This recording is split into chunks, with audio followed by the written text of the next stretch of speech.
नमस्कार साथियों, मैं सुनील को स्वागत करता हूं आज फिर एक नई वीडियो में। आज की इस वीडियो में आपके लिए लेकर आया हूं ट्रिपल सी परीक्षा में पूछे आने वाले, ट्रिपल सी परीक्षा में बार बार पूछे आते हैं और संभवतः आपके एग्जाम में भी पूछे आएंगे। इसलिए आपको इस वीडियो को बिना स्किप किए हुए अंत तक देखना है। और यदि आप इस चैनल पर नए आए हो तो चैनल को सब्सक्राइब कर लीजिए, वीडियो को लाइक करके अपने उन दोस्तों में जरूर शेयर कर दीजिए जिनका भी ट्रिपल सी का एग्जाम होने वाला है, और एक बार अपने उन सभी ग्रुप में भी शेयर कर दीजिए जिनसे आप जुड़े हुए हैं और वो भी ट्रिपल सी एग्जाम को देना चाहते हैं। जैसा कि आप सब जानते हैं, आज आपकी डेट 13 नवंबर हो चुकी है। आप सभी के एडमिट कार्ड आ चुके होंगे, तो जरूर बताएं कि जो आपका ट्रिपल सी एग्जाम है आखिर वो किस डेट को होने वाला है। 18 से 21 के बीच आपका एग्जाम किस डेट को होने वाला है। तो चलिए शुरू करते हैं आज के क्वेश्चन नंबर 1 से कि क्वेश्चन नंबर 1 में क्या पूछा गया है। क्वेश्चन नंबर 1 पूछा गया है, निम्न में से कौन सा रजिस्टर मेमोरी एड्रेस को ट्रैक करता है। कौन सा रजिस्टर है जो मेमोरी एड्रेस को ट्रैक करता है। क्या आपका मेमोरी एड्रेस होता है मेमोरी डेटा रजिस्टर, इसको क्या कहते हैं एमडीआर के रूप में भी लिखा मिल सकता है एमडीआर। एमडीआर का फुल फॉर्म पूछेगा आपसे कि एमडीआर का फुल फॉर्म क्या होता है, तो एमडीआर का फुल फॉर्म होता है मेमोरी डेटा रजिस्टर।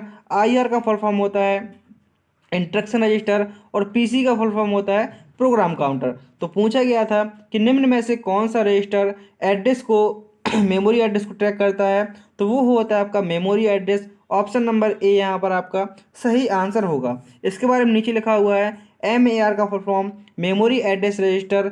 सीपीयू द्वारा जिस मेमोरी लोकेशन को एक्सेस करना होता है उसका address MAR means memory address register में जाता है। इस पॉइंट को आप याद रखेंगे। अगले क्वेश्चन में पूछा गया है, छोटे व सुविधाजनक कंप्यूटर जो यात्रियों के लिए प्रयोग होते हैं। जो आपके छोटे कंप्यूटर होते हैं जिनको आप यात्रा के समय ले जा सकते हैं, तो वो कौन से होते हैं। क्या वो सुपर कंप्यूटर होते हैं, तो आप कहेंगे नहीं। इनका प्रयोग कहाँ करते हैं, जो सुपर कंप्यूटर होते हैं उनका प्रयोग हम जो आपके वायुयान उड़ते हैं, मौसम विभाग की जानकारी आपकी किस में लगती है, सुपर कंप्यूटर मीन्स कह सकते हैं बड़े डेटा के लिए। और आपका मेन फ्रेम होता है, आपका बड़े डेटा के लिए होता है मिनी कंप्यूटर या लैपटॉप। तो आपका यहाँ पर सबसे अच्छा ऑप्शन हमें लैपटॉप लगा है, क्योंकि आप लैपटॉप को कहीं भी ले जा सकते हैं। आपको एक बार उसको चार्ज कर लेना है, आप उसको कहीं बार भी। यहाँ पर पूछा गया कि जो यात्रियों के लिए उपयोगी होता है, आप कहीं यात्रा कर रहे हैं तो आप इसको सुविधाजनक और छोटे होते हैं, इसको आसानी से ले जा सकते हैं। तो यहाँ पर आपका ऑप्शन नंबर डी सही आंसर होगा लैपटॉप। यह आपका कौन से कंप्यूटर के अंतर्गत आता है, तो यह आपके माइक्रो कंप्यूटर के अंतर्गत आता है। नेक्स्ट क्वेश्चन, क्वेश्चन नंबर 3, जिसमें पूछा गया है सिनोनिम्स समानार्थी शब्द खोजने के लिए जो आप समानार्थी शब्द खोजने के लिए किस वर्ड का प्रयोग करते हैं। तो आप कहेंगे स्पेलिंग को चेक करने के लिए F7 शॉर्टकट कुंजी का प्रयोग करते हैं। सबसे पहले याद रखेंगे लिब्रे ऑफिस राइटर में स्पेलिंग को चेक करने की शॉर्टकट कुंजी क्या होती है, तो वो होती है F7। देखिए यहाँ पर उल्टा पूछा गया है, समानार्थी शब्द खोजने के लिए किसका प्रयोग करते हैं, तो समानार्थी शब्द खोजने के लिए थिसोरस का प्रयोग करते हैं। अधिकतर आपसे क्वेश्चन में पूछा जाता है कि अगर थिसोरस का प्रयोग होता है वो किसके लिए होता है। तो क्वेश्चन आपसे किसी भी प्रकार से पूछे थिसोरस का प्रयोग पता है हमें किसके लिए होता है, ये थिसोरस होता है, इसका प्रयोग होता है समानार्थी शब्द में सिनोनिम्स खोजने के लिए थिसोरस का प्रयोग होता है, या आपका थिसोरस का प्रयोग समानार्थी शब्द खोजने के लिए होता है। साथ साथ आप भी कमेंट करते चलेंगे तो ये सारे क्वेश्चन आपको भी याद हो जाएंगे, क्योंकि ठीक इसी प्रकार से आपके एग्जाम में भी क्वेश्चन पूछे आते हैं। पूछा गया है निम्न में से कौन सी पावर पॉइंट की सुविधा नहीं है। निम्न में से आप पावर पॉइंट में क्या नहीं कर सकते, तो क्या आप ट्रांसपेरेंट पे प्रिंटिंग कर सकते हैं, क्या आप स्लाइड इमेज के साथ स्पीकर नोट्स प्रिंट कर सकते हैं, लेजर प्रिंटर से स्लाइड प्रिंट कर सकते हैं, पेन से ड्राइंग कर सकते हैं। तो आप कहेंगे हम ये लास्ट के तीनों ऑप्शन तो कर सकते हैं, लेकिन जो आपका ट्रांसपेरेंट प्रिंटिंग होता है ये नहीं कर सकते। जो ट्रांसपेरेंट प्रिंटिंग होती है क्या आप इससे वो कर सकते हैं, तो यहाँ पर ऑप्शन नंबर ए आपका सही आंसर होगा। आप पावर पॉइंट में ये कार्य नहीं कर सकते। नेक्स्ट क्वेश्चन है, पूछा गया है किस क्लाइंट प्रोग्राम से www रिसोर्स प्रयोग करते हैं। जो अब कौन से क्लाइंट होते हैं जो www का फुल फॉर्म जानेंगे, world wide web full form होता है, का प्रयोग करते हैं, किस रिसोर्स का प्रयोग करते हैं, तो वो होते हैं आपके वेब ब्राउजर। यहाँ पर आपका ऑप्शन नंबर बी सही आंसर हो जाएगा। याद रखेंगे www का full form world wide web होता है, और इसका आविष्कार टिम बर्नर्स-ली द्वारा सन 1989 ईस्वी में किया था। कब किया गया था, 1989 ईस्वी में टिम बर्नर्स-ली द्वारा www वर्ल्ड वाइड वेब का आविष्कार किया गया था। नेक्स्ट क्वेश्चन में पूछा गया है लैन। लैन का फुल फॉर्म जानेंगे। लैन का फुल फॉर्म होता है लोकल एरिया नेटवर्क। लैन पर काम करने के लिए लैन पर कार्य करने के लिए बदलने वाले सॉफ्टवेयर क्या कहलाते हैं? तो लैन पर काम करने के लिए जो बदलने वाले सॉफ्टवेयर होते हैं वो होते हैं आपके लैन अवेयर सॉफ्टवेयर। ऑप्शन बी आपका यहाँ पर सही आंसर होगा। नेक्स्ट क्वेश्चन, क्वेश्चन नंबर 7, जिसमें पूछा गया है कॉन्सोलिडेट डायलॉग बॉक्स में कौन सा फंक्शन नहीं होता? जो कॉन्सोलिडेट डायलॉग बॉक्स होता है, आखिर इसमें कौन सा फंक्शन नहीं होता है? तो इसमें आपको जो प्रिंटर फंक्शन होता है वो नहीं होता। ये कुछ क्वेश्चन इस प्रकार से हैं कि आपको ये क्वेश्चन सीधे सीधे याद कर लेने हैं। यदि आपके एग्जाम में आएगा तो आपको सीधे लगा देना है। ये 4 ऑप्शन आपको देख लेने हैं। आप देखेंगे एवरेज का फॉर्मूला होता है, सम का फॉर्मूला होता है, मैक्स का फॉर्मूला होता है, लेकिन प्रिंटर का कोई फॉर्मूला नहीं होता। ये प्रिंटर क्या है? प्रिंटर एक हमारी आउटपुट डिवाइस है, जबकि जो एवरेज है इससे हम औसत निकालते हैं, सम फंक्शन से योग निकालते हैं और मैक्स फंक्शन से अधिकतम वैल्यू निकालते हैं। लेकिन जो प्रिंटर होता है ये हमारी एक आउटपुट डिवाइस है। नेक्स्ट क्वेश्चन में पूछा गया है क्वेश्चन नंबर 8 में टर्मिनल जिसमें लोकल प्रोसेसिंग नहीं होती, आखिर वो क्या कहलाता है? जो टर्मिनल होते हैं जिसमें आपकी लोकल प्रोसेसिंग नहीं होती वो क्या कहलाते हैं? क्या वो आपके इनपुट डिवाइस कहलाते हैं, डम्ब टर्मिनल कहलाते हैं, आउटपुट डिवाइस, या कोई भी नहीं? तो जिसमें लोकल प्रोसेसिंग नहीं होती वो कहलाते हैं आपके dumb terminal. Option number B आपका यहाँ पर सही आंसर होगा। अगले क्वेश्चन में पूछा गया है एमएस वर्ड के अक्षरों को केस में बदलने के लिए जो एमएस वर्ड होता है इसमें टोटल आपके 5 केस होते हैं। कितने केस होते हैं? टोटल 5 केस होते हैं। तो वो उसकी शॉर्टकट कुंजी क्या होती है? तो केस को बदलने के लिए शिफ्ट प्लस F3 शॉर्टकट कुंजी का प्रयोग करते हैं। सबसे पहले आप देखेंगे सेंटेंस केस, सेंटेंस केस, उसके बाद upper case, lower case, toggle case और कैपिटलाइज ईच वर्ड। मीन्स कहने का मतलब है सेंटेंस होता है, आप कहेंगे जब हम सेंटेंस टाइप में लिखते हैं पहला लेटर हमारा कैपिटल हो जाएगा, जब तक फुल स्टॉप नहीं आता है तब तक क्या होते हैं, तब तक हमारा कैपिटल लेटर नहीं आएगा।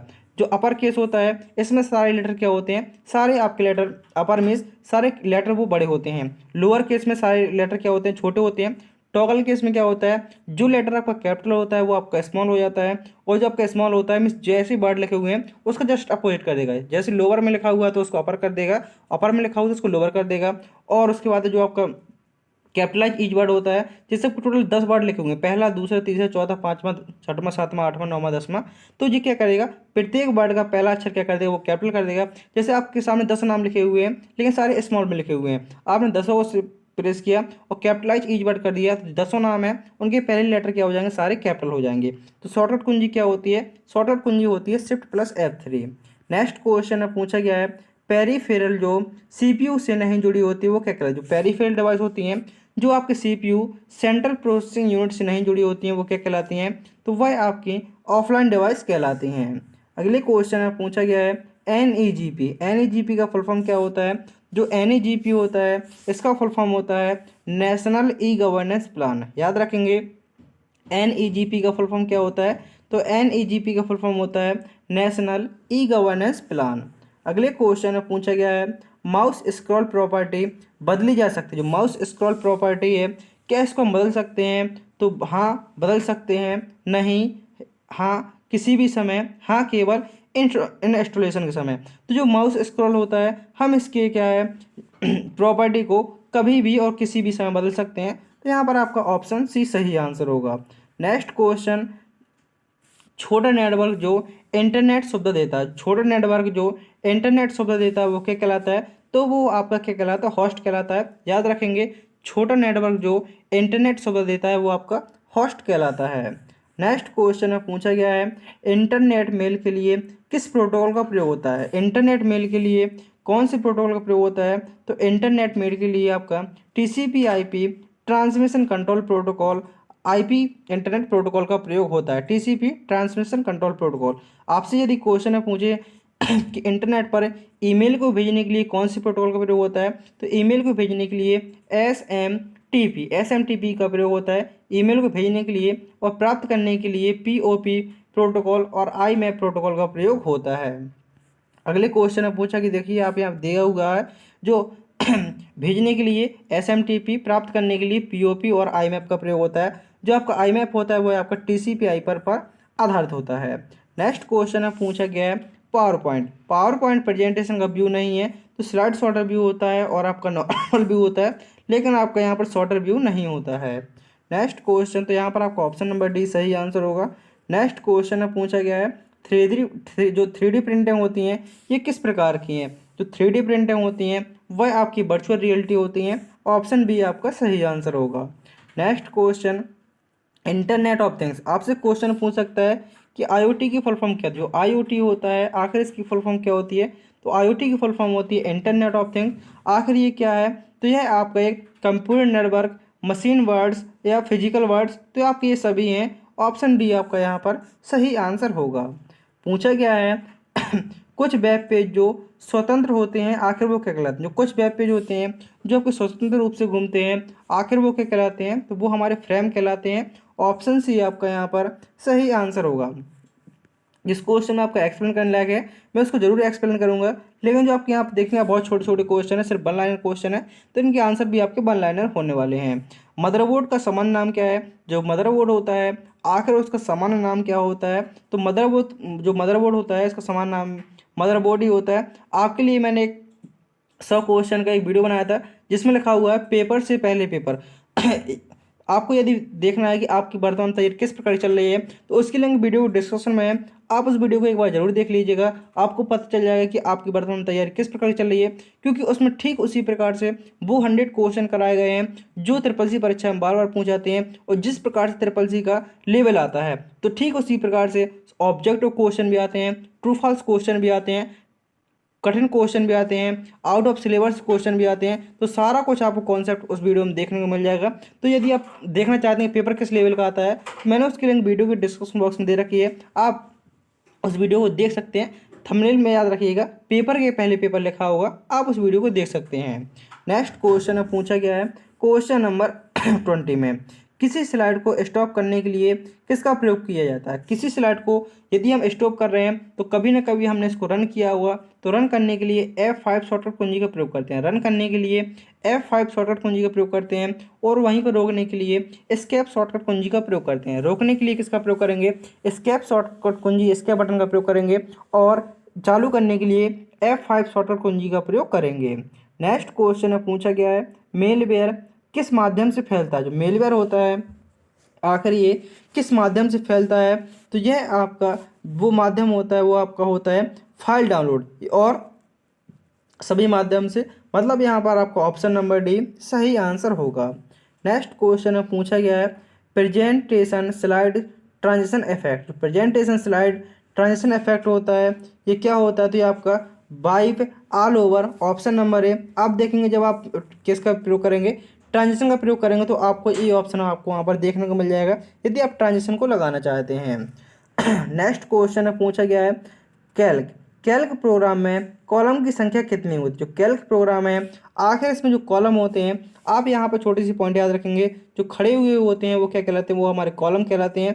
कॉलम किससे शो होते हैं, तो कॉलम आपके ABCD अल्फ़ाबेट से दर्शाए जाते हैं। A column, B column, C column, D column, E column, F column. इस प्रकार से आपका जो अंतिम कॉलम होता है वो होता है XFD। याद रखेंगे कॉलम ए से शुरू होकर आपका अंतिम कॉलम क्या होता है, तो वो होता है आपका XFD। संख्या में याद रखेंगे 16,384। कैल्क प्रोग्राम में जो कॉलम की संख्या होती है वो कितनी होती है, तो वो होती है आपकी 16,384। नेक्स्ट क्वेश्चन आपसे यहाँ पूछ सकता है जो पुराना आपका कैल्क था उसमें संख्या कितनी होती थी। जो पुराना कैल्क था उसमें कॉलम की संख्या 1024 मीन्स 2 की पावर 10 होती थी, टोटल आपकी 1024 होती थी। लेकिन वर्तमान में कितनी हो रही है, 16,384। अंतिम कॉलम XFD होता है। Next question, question number 24। आपके सामने ये फॉर्मूला दिया हुआ है, फॉर्मूला D+C2, और ये कोष्टक में कोष्टक के बाहर B2 का सही रूप क्या है। तो आखिर इस फॉर्मूले को किस रूप में लिखा जा सकता है सही, तो इसको लिखने के लिए सबसे पहले हमें बराबर चिन्ह का, कोई भी फॉर्मूला लगाने से पहले आपको कौन चिन्ह का प्रयोग करना होता है, बराबर चिन्ह का। ये क्वेश्चन में काफ़ी बार पूछा जा चुका है कि यदि आप कोई भी फॉर्मूला लगाते हैं तो आपको वहाँ पर किस चिन्ह का प्रयोग करना होता है। कोई भी फॉर्मूला लगाने से पहले सबसे पहले आपको बराबर चिन्ह का प्रयोग करना होगा। तो सबसे पहले आपने बराबर चिन्ह लगाया, तो आप कहेंगे बराबर का चिन्ह लगाया, तो यहाँ पर आपका ऑप्शन नंबर जो सी है वो सही आंसर होगा। नेक्स्ट क्वेश्चन पूछा गया है सेल में कैल्क में फंक्शन क्या होते हैं। कैल्क होता है लिब्रे ऑफिस कैल्क। आखिर इसमें जो फंक्शन होते हैं वो क्या होते हैं, जो फंक्शन होते हैं वो आपके रेडीमेड फार्मूले, जो फंक्शन होते हैं वो क्या होते हैं, आपके रेडीमेड फार्मूले होते हैं। तो यहाँ पर आपका ऑप्शन नंबर ए सही आंसर हो। जैसे आपका सम का फॉर्मूला हो गया एवरेज का, ये आपके प्री डिफाइन होते हैं, मीन्स पहले से आपके ये डिफाइन होते हैं। सम फंक्शन से आप योग निकालते हैं और एवरेज फंक्शन से औसत निकालते हैं। नेक्स्ट क्वेश्चन है, पूछा गया है ईमेल एड्रेस बना होता है, जो ईमेल एड्रेस होता है आखिर ये बना होता है तो ये आपके दो भाग से मिलकर बना होता है। पहले यूजर का नाम आता है, फिर @ चिन्ह आता है और उसके बाद क्या आता है आपका डोमेन नेम। जैसे आपने डाला मेरा नाम सुनील है @डोमेन नेम gmail.com। इस प्रकार से आपका बनाना, जब आप ईमेल आईडी बनाते हैं उसमें मुख्य दो भाग होते हैं और एक @ एक ही ईमेल आईडी में सिर्फ एक ही @ चिन्ह होता है। ईमेल का आविष्कार 1971 में रे टॉमलिंसन के द्वारा किया गया था। और आपसे पूछेगा सीसी की फुल फॉर्म क्या होती है ईमेल में, तो ईमेल में जो सीसी की फुल फॉर्म होती है वो कार्बन कॉपी और बीसीसी की फुल फॉर्म होती है वो ब्लाइंड कार्बन कॉपी होती है। कंप्यूटर जो अन्य कंप्यूटर को नेटवर्क से जोड़ता है वो क्या कहलाता है, तो कंप्यूटर जो अन्य कंप्यूटर को नेटवर्क से जोड़ता है वह आपका सर्वर कहलाता है। ऑप्शन बी आपका यहाँ पर सही आंसर होगा। Next question, UPI. यूपीआई एक पेमेंट है। जो यूपीआई है वह आपका एक ऑनलाइन पेमेंट है। यूपीआई की फुल फॉर्म होती है यूनिफाइड पेमेंट इंटरफेस। यूपीआई की फुल फॉर्म होती है unified payment interface, full form याद रखेंगे। और ये यूपीआई क्या होता है, आपका ऑनलाइन पेमेंट होता है। नेक्स्ट क्वेश्चन पूछा गया है जब कंप्यूटर रिस्पॉन्स नहीं करता तो क्या होता है। जब कोई कंप्यूटर आपका रिस्पॉन्स नहीं करता है तो वो क्या हो जाता है, जब आपका कंप्यूटर हैंग हो जाता है तो वो कुछ भी रिस्पॉन्स नहीं करता और ना ही कुछ काम करता है। नेक्स्ट क्वेश्चन, क्वेश्चन नंबर 30, जिसमें पूछा गया है रिपोर्ट प्रिंट करने पर आउटपुट कहलाता है। जब आप रिपोर्ट को प्रिंट करते हैं तो वो आउटपुट कैसे कहलाता है, तो वो आपका हार्ड आउटपुट कहलाता है। हार्ड आउटपुट क्या होते हैं, जिसको आप छू भी सकते हैं और देख भी सकते हैं, और जिसको आप सिर्फ देख सकते हैं वो आपका सॉफ्ट आउटपुट होता है। जैसे आप जो मॉनिटर रखा हुआ है, जैसे आपका जो मोबाइल ही मान लेते हैं, आप मोबाइल या कंप्यूटर में वीडियो देख रहे हैं तो ये आप सॉफ्ट कॉपी के रूप में देख पा रहे हो। आप सॉफ्ट है, इसको टच नहीं कर सकते, सिर्फ देख सकते हैं। लेकिन जब आप इसी को स्क्रीनशॉट लेके प्रिंट निकाल लेंगे तो वो आपका एक हार्ड कॉपी के रूप में, मीन्स हार्ड आउटपुट के रूप में हो जाएगा। Next question, question number 31, 1 GB बराबर होता है 1 GB। 1 GB का फुल फॉर्म होता है 1 GB। 1 GB बराबर क्या होता है, 1024 MB। 1 GB बराबर होता है आपका टोटल 1024 MB। ऑप्शन नंबर आपका यहाँ पर बी सही आंसर होगा। मेमोरी की सबसे छोटी इकाई क्या होती है, इसका आंसर आप सभी को कमेंट बॉक्स में बताना। जो मेमोरी होती है आखिर उसकी सबसे छोटी यूनिट इकाई क्या होती है। नेक्स्ट क्वेश्चन आप यहाँ पर देखेंगे 1 KB बराबर 1024 वाट होता है और 1 KB बराबर 1024 वाट, 1 MB बराबर 1024 KB होता है और 1024 MB बराबर 1 GB के होता है। नेक्स्ट क्वेश्चन, ऑपरेटिंग सिस्टम क्या करता है। जो ऑपरेटिंग सिस्टम होता है आखिर इसका क्या कार्य होता है, तो ऑपरेटिंग सिस्टम का कार्य होता है डिस्क व फाइल मैनेज करना, कंप्यूटर रिसोर्स मैनेज करना, मेमोरी मैनेज करना। तो यहाँ पर आपका ऑप्शन नंबर डी सही आंसर होगा। पूछा गया अगले क्वेश्चन में करंट सेल कॉलम बिर्थ ऑप्टिमाइज शॉर्टकट कुंजी। तो जो करंट सेल आपकी कॉलम बिर्थ ऑप्टिमाइज शॉर्टकट कुंजी क्या होती है, तो वो होती है आपकी आल्ट के साथ राइट एरो। आल्ट के साथ आप जैसे ही राइट एरो प्रेस करेंगे जो आपकी कॉलम की चौड़ाई है, जो कॉलम है उसकी चौड़ाई है वो क्या हो जाएगी, उसके लिए किसका प्रयोग करते हैं, आल्ट के साथ राइट एरो का प्रयोग करते हैं। नेक्स्ट क्वेश्चन, इंटरनेट पर एक होस्ट दूसरे होस्ट को खोजता है। जो इंटरनेट पर एक होस्ट से दूसरे होस्ट पर खोजता है तो वो आपका आईपी एड्रेस होता है। याद रखेंगे आईपी एड्रेस होता है। अगले क्वेश्चन में पूछा गया क्वेश्चन नंबर 35 में पावर पॉइंट में टेक्स्ट बॉक्स इंसर्ट करने के लिए कौन से मेनू का प्रयोग करते हैं। यदि आप पावर पॉइंट में टेक्स्ट बॉक्स को इंसर्ट करना चाहते हैं तो उसके लिए आपको इंसर्ट मेनू का प्रयोग करना होगा।